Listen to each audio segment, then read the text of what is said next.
Beverly एक खुशमिजाज लड़की थी और उसकी चालाक बिल्ली टॉम हमेशा उसके साथ मुहिमात पर जाती थी। एक धूप वाले दिन वो दोनों हंसते खेलते हाईवे पर चल रहे थे, तितलियों का पीछा करते हुए।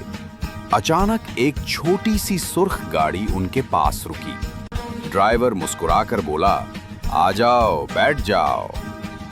बबली और टॉम खुशी खुशी गाड़ी में बैठ गए। हवा बबली के बालों से खेल रही थी और टॉम उसकी गोद में मजे से घुर घुर कर रहा था।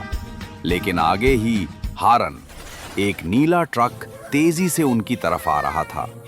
गाड़ी फिसलने लगी, टायरों ने चीख मारी और जोरदार धमाका हुआ। जब गिर्द छूटी तो गाड़ी बुरी तरह टूट चुकी थी, मगर बबली और टॉम वक्त पर कूद गए थे।